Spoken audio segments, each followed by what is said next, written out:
You've been karting for about a year now and you've been doing everything you can to improve your lap times, but you're just not getting faster. You can't carry speed through the corners.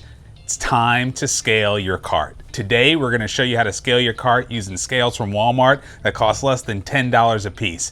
Come on, let's check it out. Scaling the kart gets the right weight and the right traction to the right tires as you enter and leave the corners. That allows you to maintain momentum and speed as you enter and leave the corners so you can be the fastest kart down the straightaway.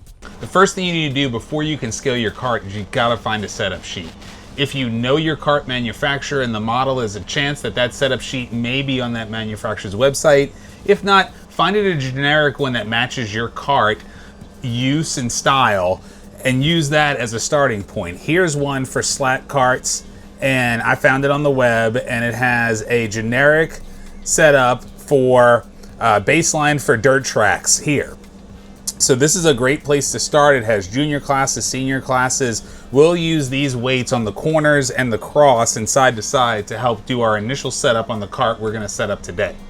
It's time to go get our scales. We're at the local Walmart. Let's see what they've got. All right, we made it back from Walmart. We've got our scales unpacked here. We've got the batteries in them. The other thing you'll need to do is find a board that is approximately the same thickness as the scale. This is so you can easily roll your kart on and off the scale. For these, it's a deck board cut to about the width of the scale that we can put behind each scale to roll the kart on and off. I also picked up a case from Harbor Freight, so that when we're done, we can store all our scales and even our boards in a convenient place and carry it around with us when we travel. Before you scale your kart, you wanna make sure you have your tire pressure set as they would be at the track. Pressure of the tire changes the overall size of the tire and it'll affect how the weight is distributed on the kart. So you wanna make sure it's set the same way it will be set at the track so that you know when you set your scaling weights, they are what you will experience when you're on the track. Also, note that I'm doing this up on the table. You don't have to do it on the table. I'm doing it up here so it's easier to show you what I'm doing. Every time I've actually done this, I have done it on the ground.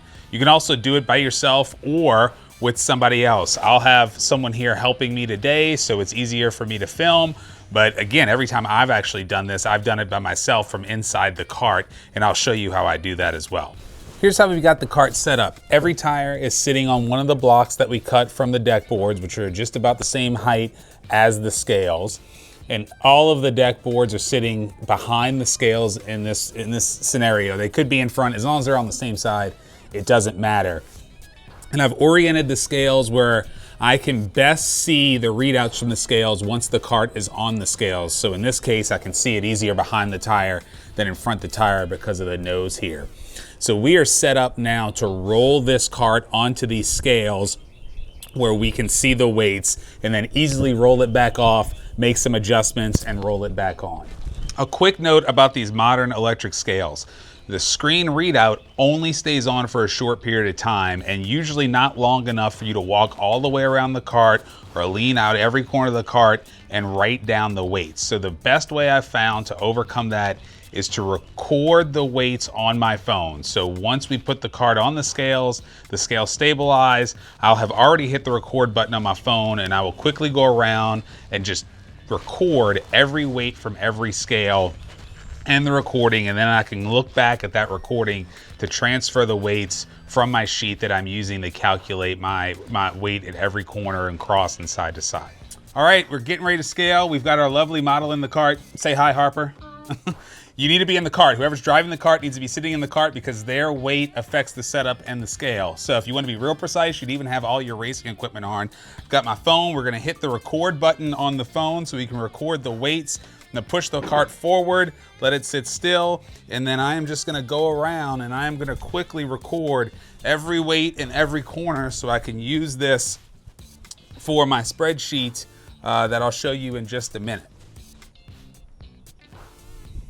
So there it was. I've got it all on my phone now. If I have to, I can now maybe even adjust it a little if I didn't have a clear shot. I can easily push the kart back off the scales so that Harper can climb out now and she won't affect the scales, and I could even make some minor adjustments. But before we do that, we're gonna go look at the spreadsheet and I'm gonna show you what we might need to adjust. We're back in the workshop in the trailer now. This is a spreadsheet I created to help scale the cart. I'm going to leave a link to this in the description. You'll have to make a copy of your own. The link that you'll access, you won't be able to edit. But if you go up to File up here and click Make a Copy, you will be able to make a copy of your own version of this, which you will be able to edit. You only have to carry over just a few of the settings because all of the rest of them are connected and calculated. First of all, your target absolute total. This is the weight of the total cart. That'll actually be set by the class on your track. For example, if we're racing box stock at 593 Motorsports, that class is a 350-pound class. And then we can set our cross, our nose, and our left based on what it says to set it in the guide that we pulled up. So if we want to say cross is 60 to 66 on this example that we pulled up earlier, it's set at 60. That looks good. Nose is 46 to 47. We have it set at 47. That's fine. And then left 57 to 59, and it's set at 55. So let's just go ahead and set that at 57 for this example. From that, it will calculate all the rest of the measurements. And then you just need to put in the weights that you measured on your cart, which are going to be these here. We'll change those over to not being shaded. So this is where you will put the measurements from what you saw on your phone when you recorded the weights from your scales. These aren't the same ones necessarily as outside. This is just an example we're using.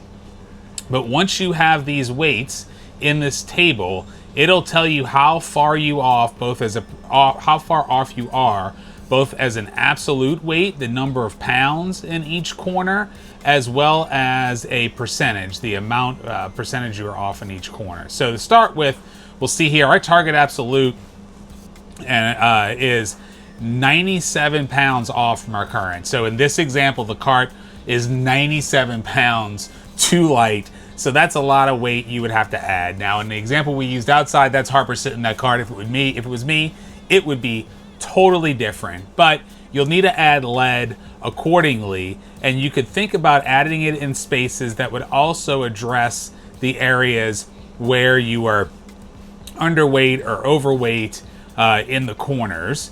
And then you can start to think about how you address that cross. So that's the amount of weight on your right front and left rear tire.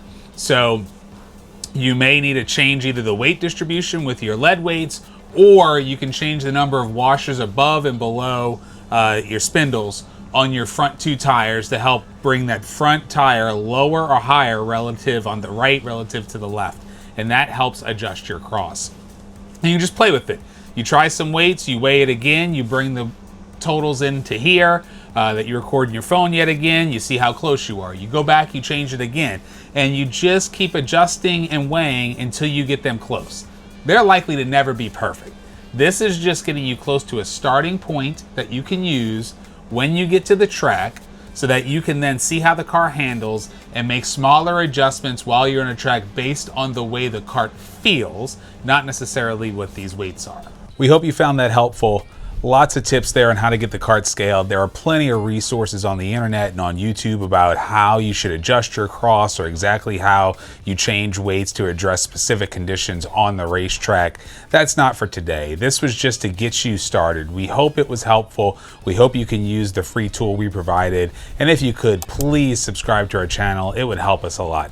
Until next week, we'll see you later.